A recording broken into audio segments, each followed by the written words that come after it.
सोनपुर चलोगी क्या? और कितने पैसे लोगी? देखिए साहब, वैसे तो 20 रुपए भाड़ा है, लेकिन रात का समय हो रहा है और ऊपर से मौसम भी खराब है, तो मैं आपसे 40 रुपया लूंगी। ठीक है, ले लेना, लेकिन तुम मुझे जल्दी से वहां पहुंचा दो।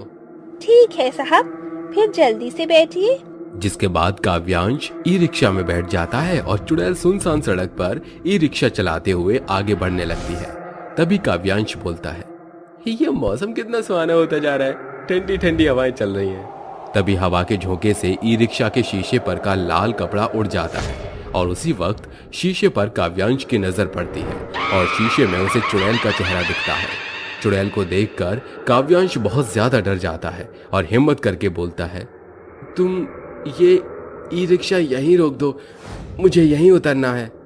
काव्यांश के इतना बोलते ही वो खूबसूरत लड़की एक ही क्षण में चुड़ैल में बदल जाती है और पीछे पलटकर काव्यांश से बोलती है, अब ये ई रिक्शा नहीं रुकेगी। उसी वक्त काव्यांश चलती हुई ई रिक्शा से कूद जाता है और खड़े होकर भागने लगता है। तभी चुड़ैल अपने हाथों को लंबा करती है और उसे पकड़ उसकी गर्दन मरोड़कर उसे मार देती है और हंसते हुए बोलती है, मेरे हाथों से कोई भी जिंदा नहीं बचेगा, मैं सभी इंसानों को मार डालूंगी। इतना बोलकर चुड़ैल फिर से एक सुंदर लड़की का भेष बदलकर ई रिक्शा चलाने लगती है। जो भी उसे एक बार देख ले उसका ही कायल हो जाए। ऐसे ही एक रात रेलवे स्टेशन के बाहर खड़े होकर वैभव आरव से बोलता है, इतनी रात हो गई, अब तो मुश्किल ही है कि हमें कोई बस या फिर टैक्सी मिले। यार तू बहुत नेगेटिव सोचता है, थोड़ा सब्र कर, क्या पता कोई गाड़ी या फिर ई रिक्शा आ जाए। तभी वैभव के सामने से आता हुआ वही ई रिक्शा दिखता है जिसे चुड़ैल चला रही थी और वैभव हाथ हिलाकर ई रिक्शा रुकवाता है। चुड़ैल ई रिक्शा रोककर उससे बोलती है, कहाँ चलना है साहब? भिवानी नगर जाना है, चलोगी क्या? 2 सवारी हैं, कितना पैसा लोगी? जो खुशी से दे दोगे साहब, वो मैं ले लूंगी। जिसके बाद वैभव और आरव ई रिक्शा में बैठ जाते हैं और चुड़ैल ई रिक्शा को चलाते हुए आगे बढ़ने लगती है। तभी आरव वैभव से बोलता है, यार वैभव, ये ई रिक्शा वाली लड़की कितनी सुंदर है ना, जब से मैंने इसे देखा है मेरी तो इससे नजर ही नहीं हट रही। तू कभी नहीं सुधरेगा साले, हर आए दिन तुझे नई लड़की पसंद आ जाती है और उससे तुझे प्यार हो जाता है। अरे यार तू तो जानता है ना कि हर एक नई कली मेरे दिल का दरवाजा खटखटाकर अंदर दस्तक दे ही जाती है और फिर मैं क्या कर सकता हूँ, लड़कियां तो मेरी कमजोरी है ना। अरे ये ई रिक्शे वाली लड़की तो बला की खूबसूरत है, आज से पहले मैंने इतनी सुंदर लड़की नहीं देखी। साले अब तो कमीनापन छोड़ दे, तेरी शादी हो चुकी है। उन दोनों की बातें सुनकर चुड़ैल को बहुत तेज गुस्सा आता है और देखते ही देखते वो अपने असली रूप में आ जाती है। चुड़ैल को देखकर उन दोनों के होश उड़ जाते हैं। तभी चुड़ैल गुस्से में बोलती है, बहुत शौक है ना तुझे लड़कियों के साथ फ्लर्ट करने का, लेकिन अफसोस आज के बाद तू कभी उनसे फ्लर्ट नहीं कर पाएगा। माफ कर दो मुझे, मैं आज के बाद से फिर कभी किसी लड़की के साथ फ्लर्ट नहीं करूंगा। हमें छोड़ दो, मत मारो हमें प्लीज। तुम लोगों ने गलती की है और गलती की सजा सिर्फ मौत है। इतना बोलकर चुड़ैल उन दोनों का गला काटकर उन्हें मार देती है। इस हादसे को भी कुछ दिन बीत जाते हैं और फिर एक रात 3 दोस्त त्रिशा, ऋषभ और श्लोक कार से घर जा रहे थे। तभी अचानक उनकी कार खराब हो जाती है, जिसके बाद वो सभी कार से उतरकर सड़क के किनारे खड़े होकर दूसरी गाड़ी के आने का इंतजार करने लगते हैं। तभी त्रिशा बोलती है, यहाँ इस सुनसान सड़क पर कोई गाड़ी नहीं आने वाली, हमें पैदल ही चलना पड़ेगा। त्रिशा के बाद से सभी लोग सहमत होते हैं और पैदल चलने लगते हैं। तभी ऋषभ को ई रिक्शा आते हुए दिखता है और वो बोलता है, वो देखो एक ई रिक्शा आ रहा है। जिसके बाद वो ई रिक्शा वहां आकर रुकता है और वो सभी उसमें बैठ जाते हैं और श्लोक बोलता है, यार बहुत टाइम बाद हम ई रिक्शा में बैठे हैं, तो क्यों ना एक सेल्फी हो जाए। Good idea. जिसके बाद श्लोक अपना फोन निकालकर कैमरा ऑन करता है, लेकिन गलती से उसका बैक कैमरा ऑन हो जाता है, लेकिन उसे रिक्शा चलाते हुए वो लड़की कैमरे में नहीं दिखती। ये देखकर श्लोक के पसीने छूटने लगते हैं। तभी चुड़ैल बोलती है, क्या हुआ, मैं तुम्हें कैमरे में नजर नहीं आई। इतना बोलते ही चुड़ैल अपने असली रूप में आ जाती है।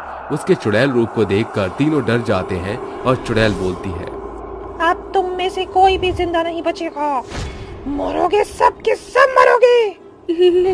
लेकिन तुम हमें मारना क्यों चाहती हो, बताओ मुझे, इंसान की शक्ल में तुम सब भेड़िए और दरिंदे हो। कितनी खुश थी मैं अपनी जिंदगी में, लेकिन उन इंसानों ने मेरी जिंदगी को बर्बाद कर दिया। किन इंसानों की बात कर रही हो तुम, और क्या हुआ था तुम्हारे साथ?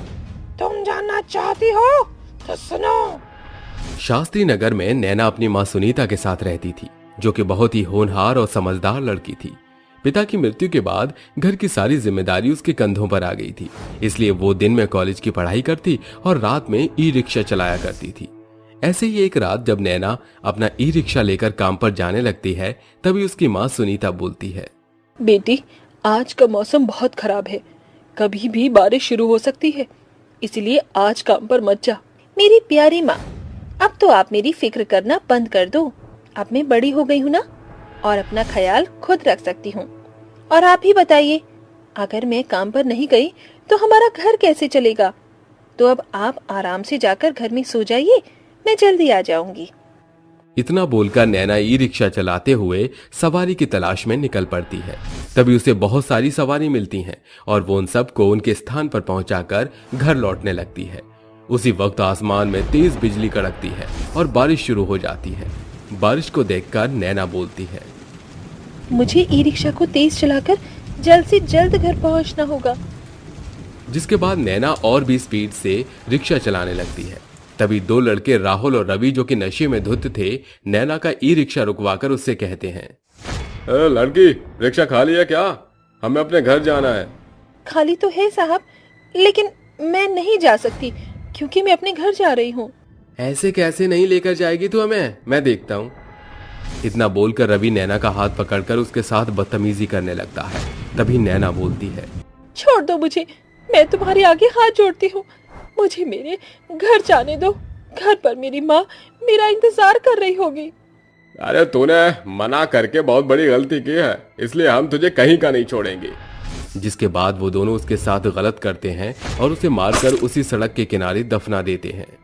और तभी से मेरी आत्मा यहाँ भटक रही है और मैं ई रिक्शा चलाकर लोगों को मारकर अपनी मौत का बदला ले रही हूँ। मैं मानती हूँ तुम्हारे साथ बहुत बुरा हुआ, लेकिन तुम उन बुरे लोगों की सजा अच्छे लोगों को मारकर दे रही हो। ये कहाँ का कानून है?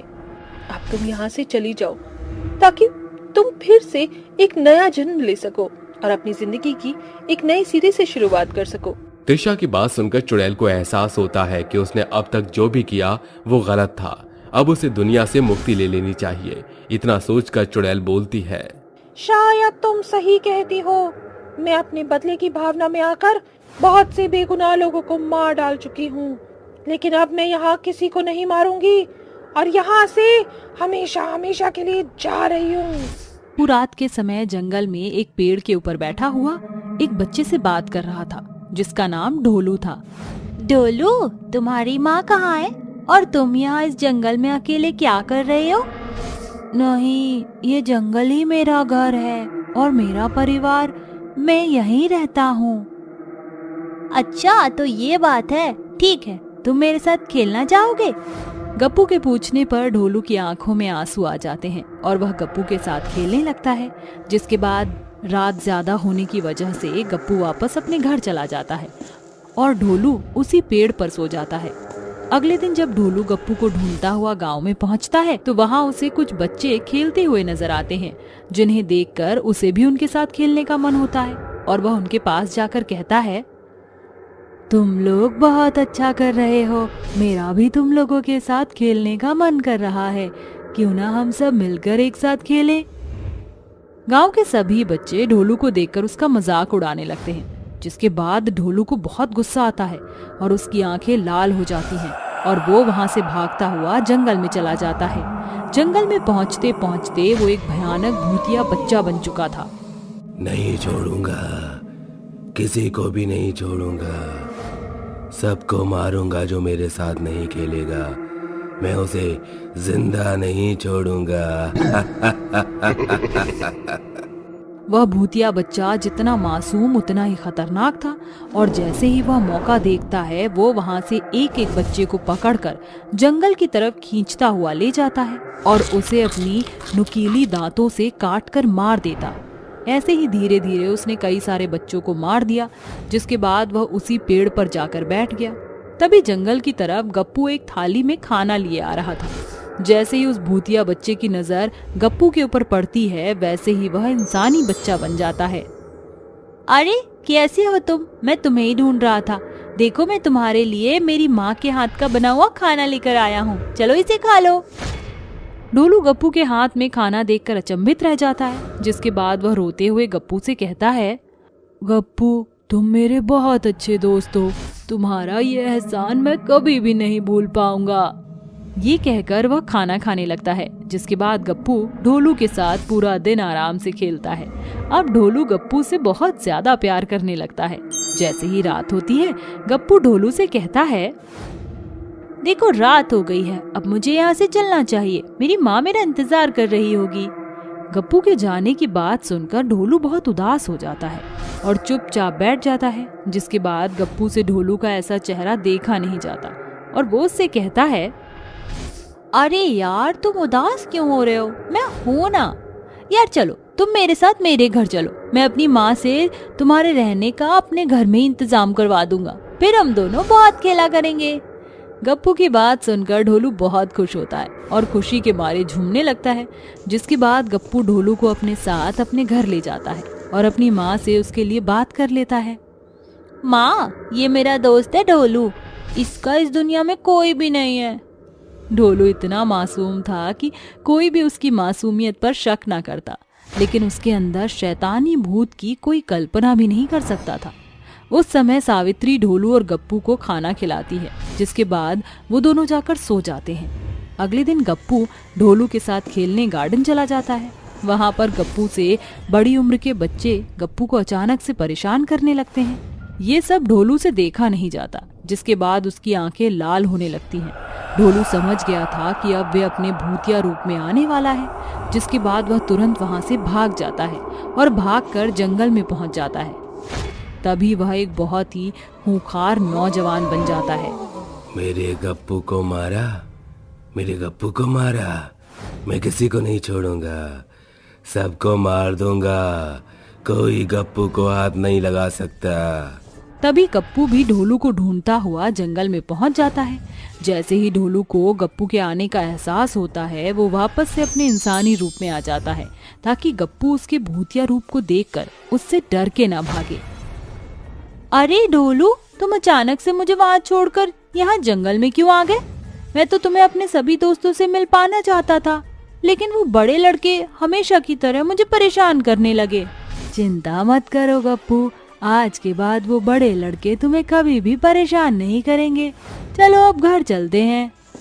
ढोलू गप्पू के साथ वापस घर पहुंच जाता है। घर पहुंचते ही गप्पू और ढोलू को बहुत तेज भूख लगती है, लेकिन घर में राशन ना होने की वजह से सावित्री कुछ भी नहीं बना पाती। गप्पू के घर की परेशानी को देखकर ढोलू अपनी शक्तियों से उनके घर में खाने का पूरा इंतजाम करवा देता है, जिस बात की भनक ना तो सावित्री को लग पाती है और ना ही गप्पू को, लेकिन वह इस बात से अनजान रहते हैं कि आखिर इतना सारा खाना आया कहाँ से।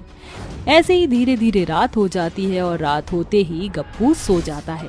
गप्पू के सोते ही ढोलू नींद से जाग जाता है, जिसके बाद वह अपने भयानक भूतिया बच्चे के रूप में आ जाता है और उन बड़े लड़कों से बदला लेने के लिए उनके घर जाकर उन्हें मारने लगता है।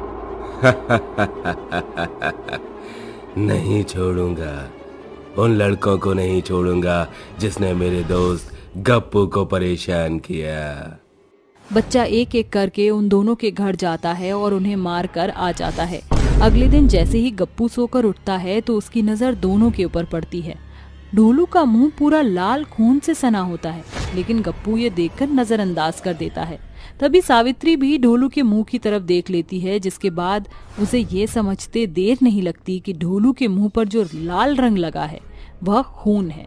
तभी पड़ोस में जोर जोर से रोने और चिल्लाने की आवाज आने लगती है, जिसके बाद सावित्री भागते हुए बाहर की तरफ जाती है तो उसकी नजर दो बच्चों पर पड़ती है, जिन्हें किसी ने बहुत ही बेरहमी से मारा हुआ होता है। हाय मेरा बच्चा, किसने मेरे बच्चे को इतनी बेरहमी से मारा होगा? भगवान करे उसे कभी भी शांति ना मिले। हाय, मेरा तो इकलौता बेटा था वो भी भगवान तूने मुझसे छीन लिया। ये क्या हो गया मेरे बच्चे को।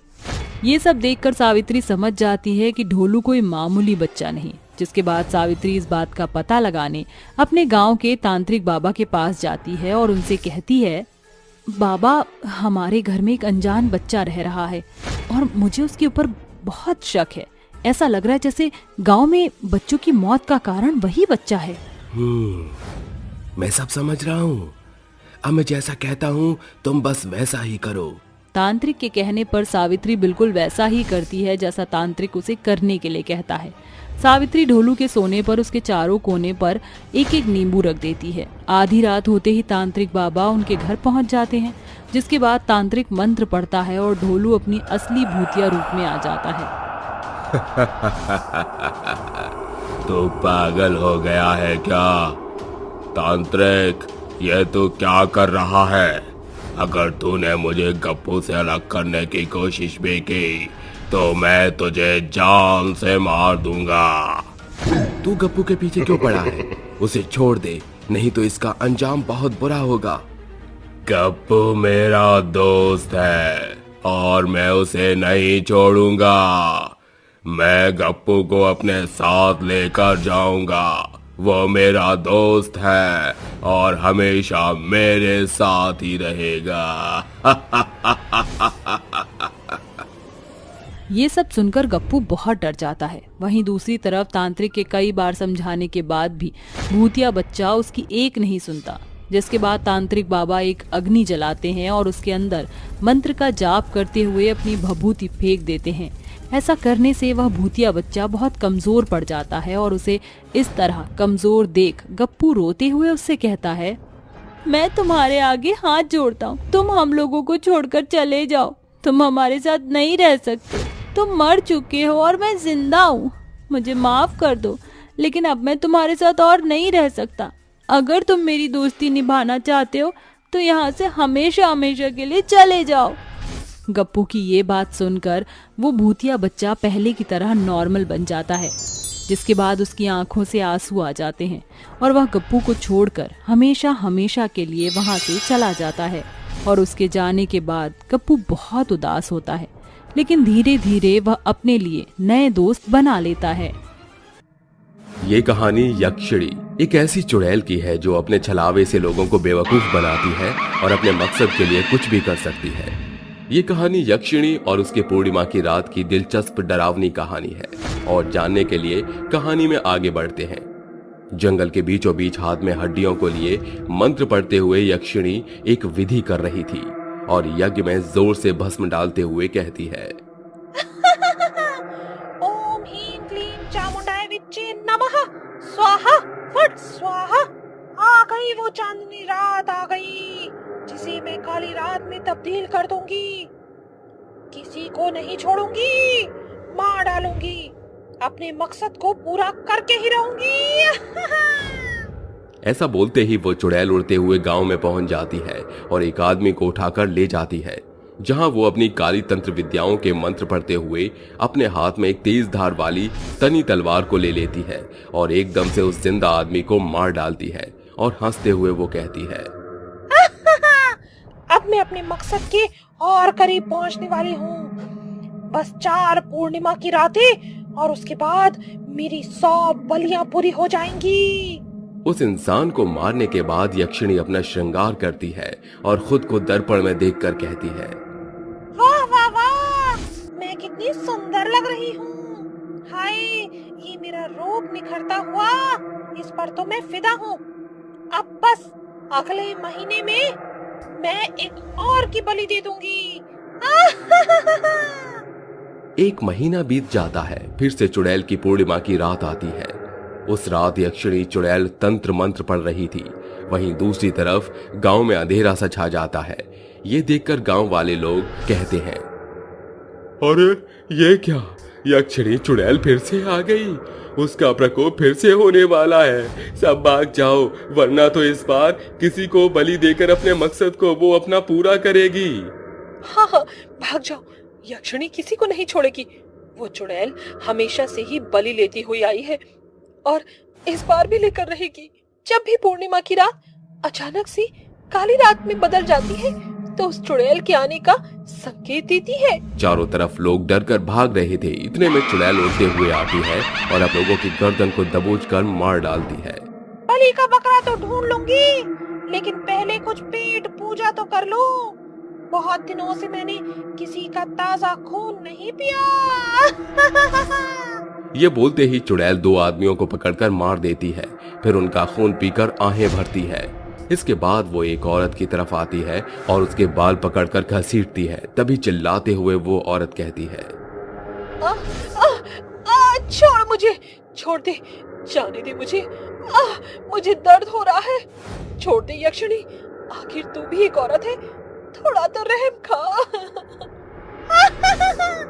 यक्षिणी कभी किसी पर रहम नहीं खाती, वो भी तब जब अपनी भूख मिटानी हो। और मैं चुड़ैल हूँ, मुझे किसी का दर्द महसूस नहीं होता, समझी तू? ऐसा बोलते ही यक्षिणी उसे मार डालती है और उसका कतरा कतरा पी जाती है। उसके बाद अपने एक बलि के बकरे को उठाकर ले जाती है, जहां यज्ञ में उसे बांधकर तंत्र मंत्र की पूजा करती है और फिर से अपनी पैनी तलवार से उसकी बलि दे देती है। आज मेरी पूर्णिमा की रात भी पूरी हो गई इस बलि के साथ। बस 3 महीने, 3 पूर्णिमा की रात, 3 बलि, और उसके बाद मैं वो बनूंगी जो कोई सोच भी नहीं सकता। वक्त बीतता है। इस तरह चुड़ैल 2 पूर्णिमा की रात में 2 बलि और चढ़ा देती है, जिसके बाद वो बड़े खुश होकर जंगल में आधी रात को नाच रही थी। तभी वो कहती है, बस एक पूर्णिमा की रात और उसके बाद मेरे इतने सालों की मेहनत रंग लाएगी और इन बेचारे गांव वालों की 100 बलियां भी बेकार नहीं जाएंगी। अब तो मुझसे अगले महीने की पूर्णिमा की रात का सब्र ही नहीं हो रहा। मेरी 100 बलियों की रात पूरी हो जाएगी। कुछ दिन बीत जाते हैं। चुड़ैल सो रही थी कि तभी उसके पास एक बेहद अजीब और मुंह पर चेचक के निशान वाला बाबा आता है, जो अपनी भूतिया छड़ी को जमीन पर जोर से ठोकता है, जिसके बाद में वो जमीन कांपने लगती है। जमीन कांपने से वो चुड़ैल जाग जाती है और उस बाबा को देखकर उसके पैरों में गिरकर प्रणाम करती है। बाबा त्रिलोचनी बाबा की जय हो, जय हो। आपके बताए अनुसार सब मैंने विधि विधान से कर दिया है, बस एक रात और। बहुत खूब, अब तुम अपने मकसद के और भी करीब हो, जानती हो ना? इसके बाद तुम्हें वो मिल जाएगा जिसकी तुम हकदार हो। ऐसा कहते ही वो बाबा वहां से गायब हो जाता है। वहीं दूसरी तरफ चुड़ैल और उस बाबा की बात वीर नाम का लड़का छुपकर सुन लेता है और दबे पांव गांव में जाकर सरपंच को बता देता है। ये बात सुनकर सरपंच तांत्रिक बाबा के पास जाता है और कहता है, तांत्रिक बाबा, हमारी मदद करो, वो चुड़ैल इस गांव का सर्वनाश कर देगी अगर वो अपने मकसद में कामयाब हो गई तो। कौन सी चुड़ैल और क्या मकसद है उसका, सब स्पष्ट रूप से बताओ। बाबा, वो तो नहीं पता कि चुड़ैल का मकसद क्या है, लेकिन अगर इस बार उसने गांव में आकर बलि दे दी तो वो जो चाहती है वो पूरा हो जाएगा, क्योंकि वो 99 बार हमारे गांव में ऐसे लोगों की बलि दे चुकी है और 100 पूरे होते ही वो जरूर कुछ बड़ा करेगी। ये बात मुझे एक लड़के ने आकर बताई है, क्योंकि उस चुड़ैल को किसी से बात करता हुआ उसने सुन लिया था। तुम चिंता मत करो, इस बार उसका अंत जरूर होगा। वो यक्षिणी जरूर किसी गहरे मकसद को लेकर तबाही मचा रही है इस गांव में। ये बोलते ही वो तांत्रिक चुड़ैल को वश में करने के लिए मंत्र पढ़ता है। काफी घंटे बीत जाते हैं लेकिन चुड़ैल उसके वश में नहीं आती। वो अपनी कठिन मंत्रों का जाप करता है लेकिन चुड़ैल उसके वश में नहीं आती। पूर्णिमा की रात आ जाती है। उस गांव में आकर एक इंसान को उठा ले जाती है और पूरी विधि कर अपने तलवार से उसे मारने जा रही थी कि तभी तांत्रिक उसके सामने आकर अपने मंत्रों की जंजीर से उसे पकड़ लेता है और कहता है, बहुत लोगों की तूने बलि चढ़ा दी, अब तेरी बलि देने की बारी आई है। बता, तू लोगों को ऐसे क्यों मार रही है, क्यों पूर्णिमा की रात का इंतजार करती है? छोड़ मुझे, तू जानता नहीं है यक्षिणी क्या चीज है। तुझे नहीं पता मैं क्या चीज हूँ? ये बोलते ही तांत्रिक उसे अपने मंत्रों से आहत करता है, जिसके बाद वो चुड़ैल सब बोलने पर मजबूर होती है। बताती हूँ, मैं सब बताती हूँ। बहुत साल पहले की बात है, मैं एक बहुत पुरानी चुड़ैल हूँ जिसकी शक्तियाँ ढलती जा रही थी और पल पल में बूढ़ी और बदसूरत होती जा रही थी। तभी मैंने त्रिलोचनी बाबा की तपस्या की, उनसे मिली। उन्होंने मुझे बताया कि यदि तुम अपना रूप, रंग और अपनी शक्तियां वापस चाहती हो तो तुम्हें कुछ सालों का सब्र करना होगा। तुम्हें 100 पूर्णिमा की रातों को एक एक करके 100 लोगों की बलियां देनी होगी, जिसके बाद तुम ताकतवर और पहले जैसी रूपवती हो जाओगी। बाबा, मैं ये सब करने के लिए तैयार हूँ।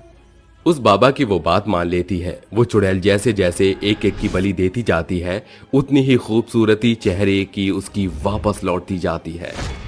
99 बलि दे चुकी थी, आज एक बलि देते ही वो भी पूरी हो जाती, लेकिन तू तांत्रिक बीच में आ गया। तुझे तो मैं नहीं छोड़ूंगी।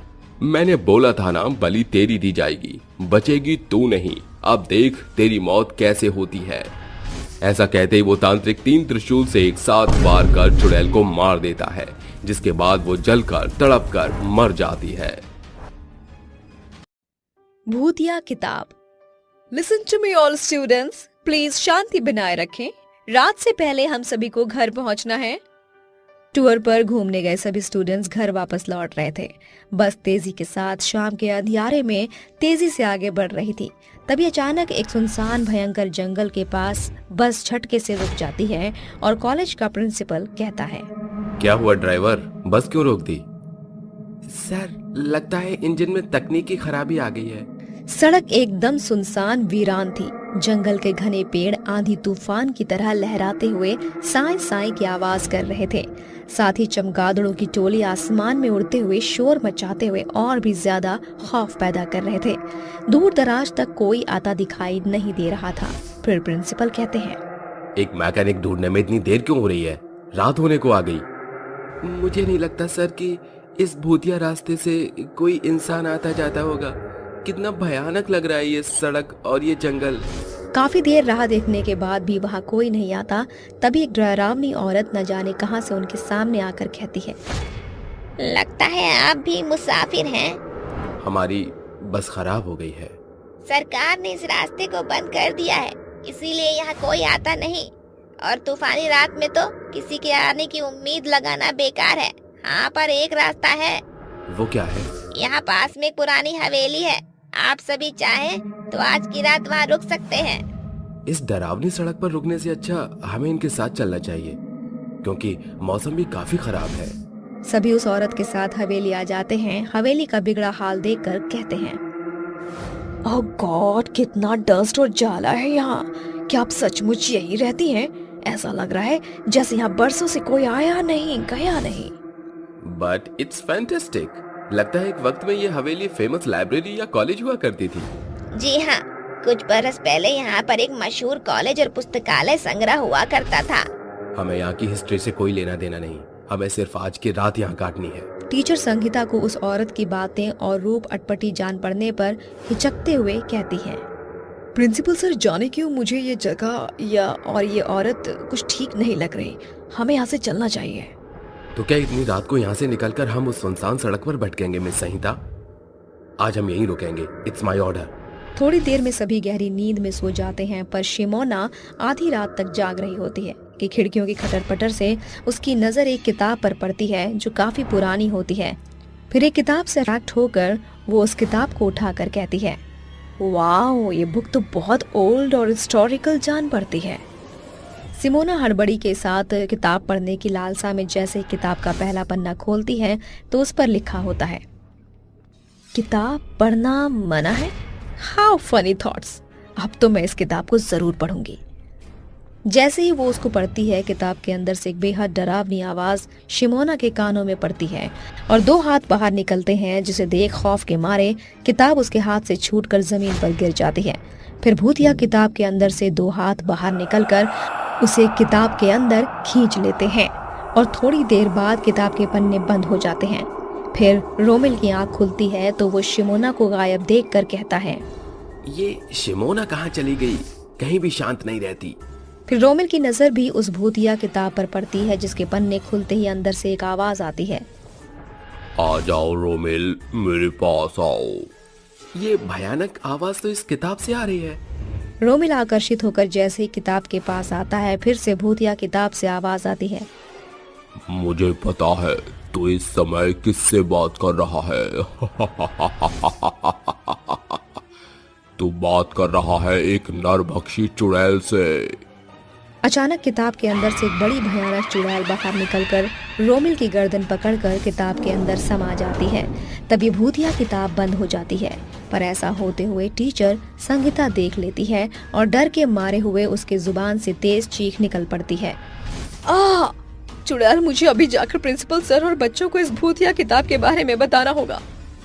संगीता कपकपाते पैरों से भागकर प्रिंसिपल सर के पास भागकर कहती है, राहुल, पिंकी, गेट अप, हमारे पास वक्त बहुत कम है, हमें यहाँ से भागना होगा। वक्त देखा है आपने? रात के 2:30 बजे हैं। हम जाएंगे कहाँ? कहीं भी। प्रिंसिपल सर, इस हवेली में एक भूतिया किताब है, वो शिमोना और रोमिल को निकल चुकी है। जैसे ही वो भागने के लिए कदम बढ़ाते हैं, लाइब्रेरी की तमाम किताबें हवा में उड़ते हुए उनके ऊपर बरसने लगती हैं। सभी जन बुरी तरह चोटिल हो जाते हैं। प्रिंसिपल सर, कुछ कीजिए वरना लाइब्रेरी की किताबों की बौछार हम सभी की जान ले लेगी। अचानक प्रिंसिपल सर को एक मंत्र याद आता है और वो कहते हैं, एक रास्ता है। मैंने एक स्कैरी बुक में एक हिब्रू मंत्र पढ़ा था।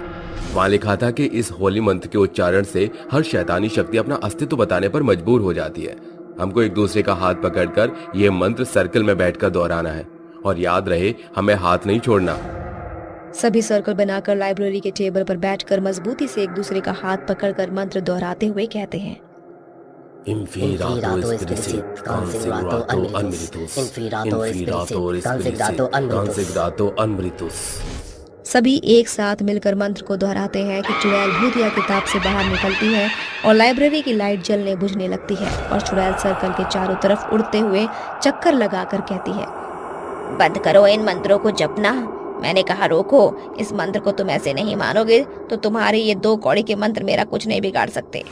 चुड़ैल गुस्से में आकर आग बबूला होकर जोर से चिल्लाती है, जिस कारण हवेली के सभी खिड़की दरवाजे के कांच टूटकर सर्कल के चारों ओर बिखर जाते हैं और एक टुकड़ा राहुल की गर्दन पर आकर चुप जाता है और मंत्र रुकने के साथ चुड़ैल कहती है, क्या हुआ?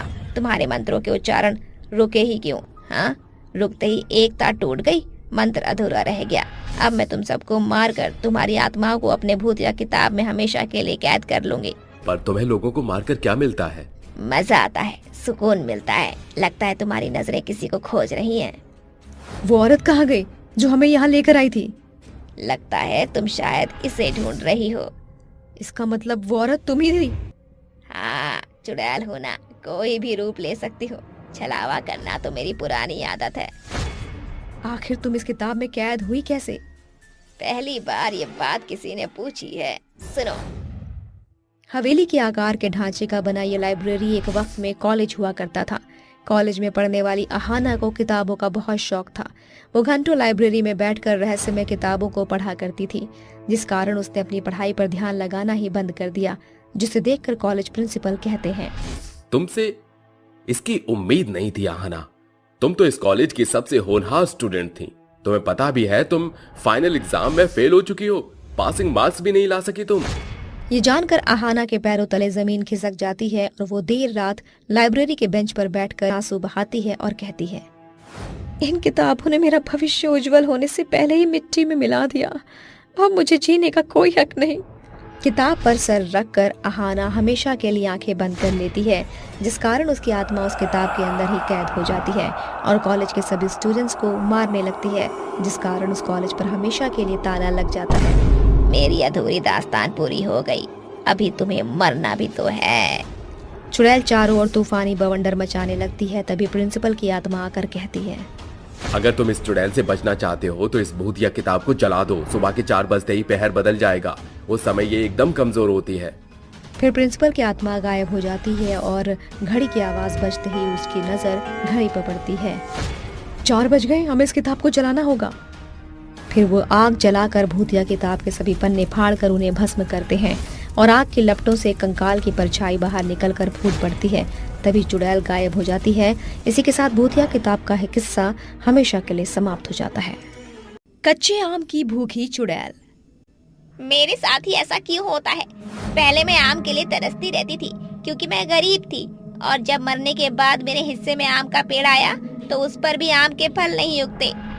तभी चुड़ैल की सहेली माया से कहती है, अरे ओ चुड़ैल, देख तो सही मेरे पेड़ पर कितने बड़े कच्चे खट्टे मीठे आम उगे हैं। हाय कितने टेस्टी हैं। तू चाहे तो मेरे पेड़ से एक आम ले सकती है। तभी चुड़ैल माया के पेड़ के आमों को देखकर लालसा भरी नजरों से माया से कहती है, अरे बहन, नेकी और पूछ पूछ, अगर तू अपना आम देना ही चाहती है तो फटाफट मेरे पास एक आम फेंक दे। अंदर से आम खाने के लिए तड़प उठ रही है। है रहा नहीं जाता, तड़प ही ऐसी है। अरे तड़प तो तब मिटेगी ना जब तू मुझे आम खाने देगी। तभी एक आम माया के पेड़ से नीचे गिर जाता है। अरे यार, मैं तो तुझे आम देना चाहती थी, लेकिन वो देख आम तो नीचे गिर गया। अब मैं अपने पेड़ से नीचे तो नहीं उतर सकती। अगर तुझे आम खाना है तो जा मेरे पेड़ के नीचे से आम उठा ले। आम की लालसा में चुड़ैल अपनी दोस्त माया के पेड़ के नीचे जाती है और आम उठाकर वही खाने लगती है। तभी बगीचे में एक आदमी आ जाता है, जिसे देखकर चुड़ैल कहती है, हाय रे फूटी किस्मत मेरी, एक तो मेरे पेड़ पर आम नहीं उग रहे। बड़ी मुश्किल से एक आम मेरे हाथ लगा था, अब ये आदमी यहाँ आ गया। तभी चुड़ैल वहाँ से अपने पेड़ पर जाकर बैठ जाती है और उस आदमी के जाने का इंतजार करने लगती है। हाय रब्बा, आखिर ऐसा कौन सा गुनाह कर दिया मैंने जो मुझे इतनी बड़ी सजा मिल रही है। पहले तो आम खाने की वजह से ही मेरी मृत्यु हो गई, उसके बाद जब मुझे आम के पेड़ पर अपना घर मिला तो उस पेड़ के ऊपर ही आम नहीं उगते। तभी चुड़ैल उस आदमी को एक टोकरी में आम ले जाते हुए देखती है, जिसमें कई सारे कच्चे खट्टे मीठे आम रखे होते हैं। इतने सारे रसीले आम, इन्हें देखकर तो किसी की भी दाल टपक जाए। मैं नहीं जानती, मुझे तो ये आम खाने हैं। अब क्या करूं, कैसे आम खाऊं? तभी चुड़ैल के दिमाग में एक आइडिया आता है। क्यों ना मैं इस आदमी के कुछ कच्चे आमों को चुरा लूं, और वैसे भी पेट भरने के लिए चोरी करना कोई पाप नहीं है। और हाँ, मुझे ऐसा ही करना चाहिए। चुड़ैल उड़कर उस आदमी के पास जाती है और चोरी चुपके से उसके आम उठा उठा कर खाने लगती है। चुड़ैल एक एक करके उस आदमी की टोकरी के सारे आम खा जाती है, जिसके बाद उस आदमी को अपनी टोकरी अचानक से हल्की लगने लगती है। अरे ये क्या, मेरी टोकरी अचानक इतनी हल्की क्यों लग रही है? अरे ये क्या, इस आदमी को पता चल गया? यहाँ से चल, नहीं तो तेरी पोल पट्टी खुल जाएगी। जैसे वो आदमी अपनी टोकरी अपने सर से नीचे उतार कर देखता है, उसके अंदर एक भी आम नहीं होते। तभी उसे अपने सामने एक चुड़ैल हाथ में आम लिए दिखाई देती है। चुड़ैल, बचाओ बचाओ, यहाँ पर एक बहुत ही भयानक चुड़ैल है, कोई मेरी मदद करो। ओहो, ये क्या हो गया? अब ये आदमी हर किसी को बता देगा कि इस बगीचे में चुड़ैल रहती है। अब क्या करूं? एक काम करती हूँ, इस आदमी को मार देती हूँ। ना रहेगा बांस, ना बजेगी बांसुरी। तभी चुड़ैल उस आदमी को पकड़ने के लिए उसके पीछे पीछे जाती है, जिसके बाद वो उस आदमी को पकड़कर मार देती है और वहाँ से तुरंत चुड़ैल 9-2-11 हो जाती है। अब कोई मुझे आम खाने से नहीं रोक सकता। अगर आम खाने हैं तो मुझे चोरी तो करनी ही पड़ेगी। मेरे पास और कोई चारा भी तो नहीं है। उस दिन के बाद से चुड़ैल रात के समय गांव वालों के पास जाती है और उनके घर के अंदर से कच्चे आमों को चोरी करके खा जाती है। ऐसे ही वो हर रोज करने लगती है, जिसकी वजह से गांव के सभी लोगों के घरों से आम चोरी हो जाते हैं और एक दिन सब लोग आपस में बात करने लगते हैं। ओए हरिया, मैं जानता हूँ तूने ही मेरे आम चुराए हैं। जल्दी से मेरे आम मुझे दे दे, वरना ये 2.5 किलो का हाथ सीधा तेरे मुंह पर आएगा। अरे भाई काशी, तू ये कैसी बात कर रहा है? भला मैं तेरे आम क्यों चुराऊंगा? ओए, अगर आम तूने नहीं चुराए तो किसने चुराए हैं? काशी, किसी को नहीं छोड़ूंगा। जिसने मेरे आम चुराए हैं मैं उनको चुन चुन कर मारूंगा। 7 को हाथ मारूंगा और एक साथ मारूंगा, कोई नहीं बचेगा। मेरे हाथों से ये 2.5 किलो का हाथ जब किसी पर पड़ेगा तो बंदा उठेगा नहीं, उठ जाएगा। वहीं दूर खड़ी हुई चुड़ैल अपने पेड़ पर बैठकर काशी को देख रही होती है और हंसते हुए खुद से कहती है, काशी के बच्चे बहुत उड़ रहा है। अब देख मैं तेरा क्या हाल करती हूँ। ऐसे ही धीरे धीरे दिन बीत जाता है और रात हो जाती है। रात के समय चुड़ैल इस बार दोबारा से काशी के घर ही जाकर कच्चे आमों की चोरी करने लगती है। हाय मेरे खट्टे मीठे कच्चे आम, कितने प्यारे प्यारे हरे हरे आम। हाय चकाचक चकाचक चकाचक मेरे आम। हाय चकाचक चकाचक चकाचक मेरे आम। चुड़ैल के गाने की वजह से काशी की आंख खुल जाती है और वो चुड़ैल को देखकर कहता है, तो तू है जो गांव के आम चुरा रही है? ओए चुड़ैल, तुझे शर्म नहीं आती लोगों के आम चुराते हुए? अरे ये क्या, तुमने तो मुझे देख लिया। अब तुम मेरा सच गांव वालों को बता दोगे। अब तो मुझे तुम्हें भी मारना होगा। चलो तो मरने के लिए तैयार हो जाओ। ओए चुड़ैल, तू पागल हो गई है क्या? ये 2.5 किलो का हाथ नहीं, लोहे का औजार है, औजार। इससे आदमी उठता नहीं, उठ जाता है।